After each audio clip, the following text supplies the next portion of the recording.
हा लाडू तुम्ही बघू शकता. आज मी तुम्हाला केसांच्या सर्व समस्यांवर उपयुक्त असा बायोटिन लाडू कसा बनवायचा ते दाखवणार आहे. फक्त केसांचंच आरोग्य नाही तर शरीरातील सर्व समस्यांवर हा लाडू उपयुक्त आहे. बायोटिन हा शब्द तुम्ही अनेक वेळा ऐकला देखील असेल. हे एक जीवनसत्व आहे. हे जीवनसत्व आपली केस, त्वचा, नख यांसाठी भरपूर असं उपयुक्त आहे. त्यामुळेच हे लाडू लहान मुलांपासून वृद्धांपर्यंत कोणीही खाऊ शकतं. ज्यांना गोड खायचं नाही किंवा ज्यांना गोड अति आवडत नाही त्यांच्यासाठी सुद्धा हे लाडू फार उपयुक्त आहेत. या लाडूमध्ये आपण जे काही पदार्थ वापरले आहेत ते सर्व पदार्थ एक सुपर फूड म्हणून ओळखले जातात आणि ते केसांच्या प्रत्येक समस्यांवर उपयुक्त आहे. एकदा हे लाडू बनवून ठेवले की महिनाभर तुम्ही आरामात खाऊ शकता. विशेष म्हणजे हे लाडू बनवण्यासाठी आपण अजिबात कुठेही साखर किंवा गुळाचा सुद्धा वापर केलेला नाही. चला तर मग लगेचच पाहूया सुपर फूड असलेले बायोटिन लाडू कसे बनवायचे. नमस्कार, मी प्रेषिताज किचनमध्ये तुम्हा सर्वांचे पुन्हा एकदा खूप खूप स्वागत करते. बायोटिन लाडू बनवण्यासाठी सर्वात आधी गॅसवर मी एक कढई गरम करत ठेवली आहे. घरातील कोणती एखादी वाटी किंवा कपचा वापर करून आपल्याला 1 कप भरून बदाम घ्यायचे आहेत. बदामामध्ये व्हिटॅमिन ई असतं आणि बायोटिन असतं. ते केसांच्या आरोग्यासाठी उपयुक्त असतं. जसं बदाम तेल आपण केसांना लावतो तसंच शरीराला आतून पोषण मिळण्यासाठी ते पदार्थ आपल्या शरीरात जाणं देखील गरजेचं आहे. त्यामुळे सर्वात मुख्य घटक तो म्हणजे बदाम. आता हे बदाम आपल्याला मंद आचेवर हलकेसे भाजण्याचे डाग येईपर्यंत भाजून घ्यायचे आहेत. फार करपवायचं नाही, फक्त त्यामधला हलका हलका ओलावा निघून गेला पाहिजे, जेणेकरून हे लाडू महिनाभर अगदी आरामात टिकतील. काही मिनिटातच मंद आचेवर बदाम भाजून घेतले आहेत. बघू शकता हलके हलके ह्याला डाग पडायला सुरुवात झाली आहे. असं झालं की हे काढून घ्यायचे एका ताटामध्ये आणि पूर्णपणे गार होऊ द्यायचे. आता कढईमध्ये त्याच कपाने 1 कप भरून आपल्याला भोपळ्याच्या बिया घालायच्या आहेत. ह्या सुद्धा मंद आचेवर हलक्या तडतडेपर्यंत आणि हलकासा त्याचा रंग बदलेपर्यंत भाजून घ्यायचे. सुरुवातीला हलक्याशा अशा चपट्या असतात, त्या भाजल्यानंतर अशा टम्म फुलून येतात की समजायचं या भाजल्या गेल्या आहेत. भोपळ्याच्या बिया या केसांच्या वाढीसाठी किंवा नवीन केस येण्यासाठी उपयुक्त ठरतात.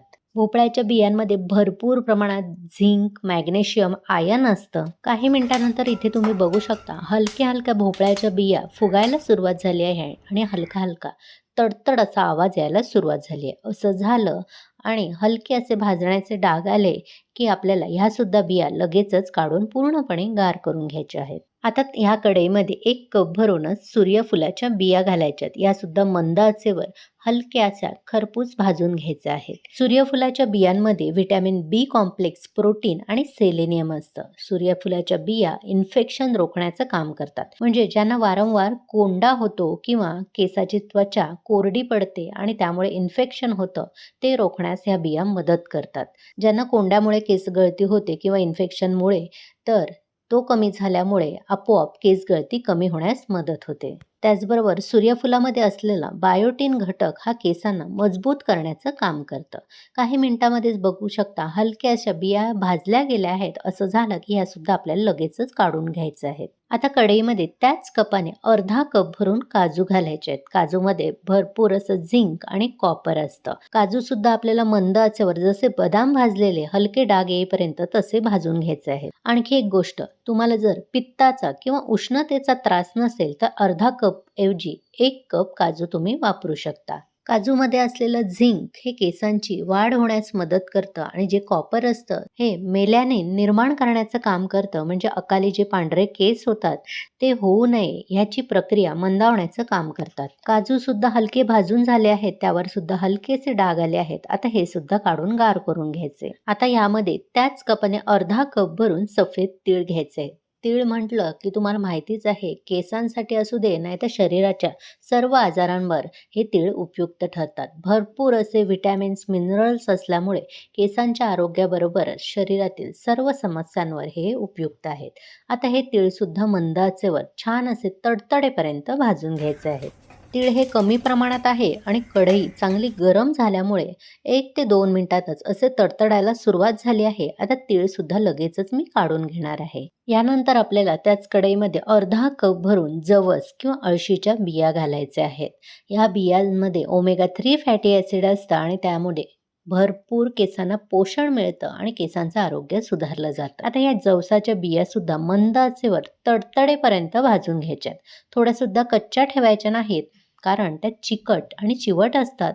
त्यामुळे ते खाताना दातांना चिकटू शकतात. त्यामुळे व्यवस्थित मंद आचेवर तडतडेपर्यंत आणि फुलेपर्यंत त्या भाजून घ्यायच्या आहेत.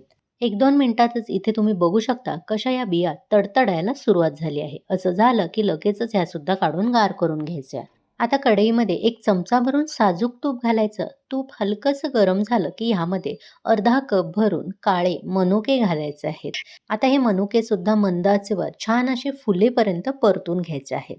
हे लाडू शरीराला भरपूर असे उष्ण पडू नये, त्यामुळे जवसाचं प्रमाण सुद्धा मी इथे कमी घेतलेलं आहे. मगाशी जसं काजूचं प्रमाण कमी घेतलेलं, त्याचप्रमाणे तुम्हाला जर पित्ताचा किंवा उष्णतेचा त्रास नसेल तर काजू 1 कप आणि जवससुद्धा 1 कप घेऊ शकता. पण असा त्रास होऊच नये ह्यामुळे इथे मी काळे मनुके वापरले आहेत. त्यामुळे हे लाडू जरी कोणीही खाल्ले तरी उष्णतेचा त्रास होणार नाही, तो बरोबर बॅलन्स होईल. कारण काळे मनुके शरीराला थंड ठेवण्याचं काम करतात. आता हे सुद्धा फुलून आले आहेत. आता हे लगेचच काढून घेऊया. आता आणखी 1 चमचा भरून इथे मी तूप घालणार आहे आणि त्यामध्येच अर्धा कप भरून अंजीर घालणार आहे. अंजीरसुद्धा शरीराला थंड ठेवण्याचं काम करतील आणि उष्णतेपासून किंवा पित्ताचा त्रास हे लाडू खाताना होणार नाही. अंजीरसुद्धा हलकेसे असे परतून घ्यायचे आणि हे सुद्धा लगेचच काढून घ्यायचे. आता सर्वात शेवटचा घटक तो म्हणजे आपल्याला वापरायचा आहे खजूर. त्याच कपाने 1 घट्ट कप भरून आपल्याला खजूर घ्यायचे आहे. इथे मी काळे खजूर घेतले आहेत, कारण त्यामध्ये साखरेचं प्रमाण कमी असतं आणि चवीला सुद्धा सुंदर लागतात. तुम्हाला साधे खजूर वापरायचे असेल तर वापरू शकता. बिया आणि देठं काढून आपल्याला हे खजूर घ्यायचे आहेत.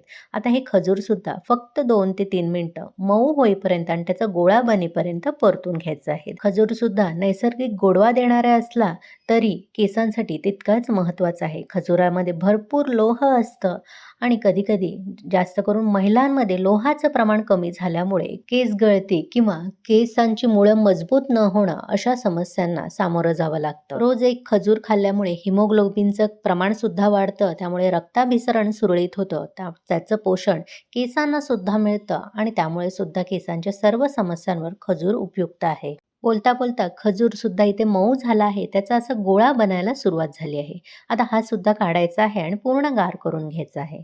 आपण भाजून घेतलेले सर्व जिन्नस इथे गार झाले आहेत. आता एक मिक्सरचं भांडं घ्यायचं आणि त्यामध्ये हे सर्व जिन्नस एकत्रच फिरवायचं आहे. त्याचं कारण म्हणजे फार अगदी बारीक फाईन पावडर होत नाही आणि लाडूचं टेक्स्चर सुद्धा खूप छान येतं. त्यामुळे हे वेगवेगळं मी न मिक्सरला लावता एकत्रच असं लावून घेणार आहे. त्यामुळे मिक्सरचं एखादं मोठं भांडं घ्यायचं आणि त्यामध्ये सर्व हे जिन्नस घालायचे आणि मिक्सर मात्र सलग फिरवायचा नाही. चालू बंद करायचा पल्स मोडवर आणि असं आपल्याला हे भरड दरदरीत असं वाटून घ्यायचं आहे. इथे बघू शकता सर्व जिन्नस मी मिक्सरला बारीक करून घेतले आहेत. अजिबात त्यामधून तेल सुटलेलं नाही किंवा अगदी बारीक भुगा झालेला नाही. मी सांगते म्हणून नाही, पण तुम्हाला अशा पद्धतीने लाडू खायला आवडत असतील म्हणजे थोडा कुरकुरीतपणा, तर तुम्ही ही टिप नक्की लक्षात ठेवू शकता. पण खूप बारीक जर मऊसूद अगदी भुगा आवडत असेल तर फार बारीक केले तरी देखील चालेल. आता लगेचच आपण ह्याचे लाडू वळून घेऊया. त्यासाठी एखादी छोटीशी वाटी किंवा खोलगट चमचा घ्यायचा, त्यामध्ये मिश्रण भरायचं आणि एका हाताने सहज असा लाडू वळता येतो. बघू शकता अजिबात ह्यामध्ये आपण एक्स्ट्राचं तूप घातलेलं नव्हतं. फक्त 2 चमचे तूप आणि निसर्गतःच बियांमध्ये जे तेल असतं आणि जो खजूर वापरलेला, त्यामुळे छान असे बाइंडिंग येतं आणि लाडू वळले जातात. अजिबात कोणत्याही प्रकारचा पाक नाही, साखर नाही, गूळ नाही.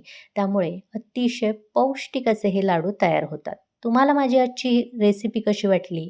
आवडली असेल तर नेहमीप्रमाणे लाईक, शेअर करून प्रेषिताच किचनला अजूनही सबस्क्राईब केलं नसेल तर लगेचच सबस्क्राईब करा.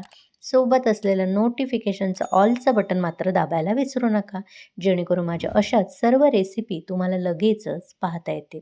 लाडूचं टेक्स्चर बघू शकता किती सुंदर आलं आहे. अशाच पद्धतीने एक एक करून मी सर्व लाडू बनवून घेणार आहे.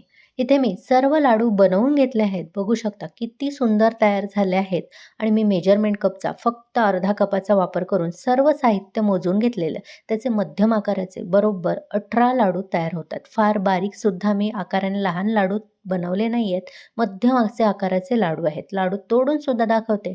टेक्स्चर बघू शकता किती सुंदर आलं आहे आणि एकदा तुम्ही हे लाडू बनवून ठेवले की महिनाभर आरामात टिकवून खाऊ शकता. रोज एक लाडू तुम्ही खायचा आहे आणि स्वतःच फरक अनुभवा.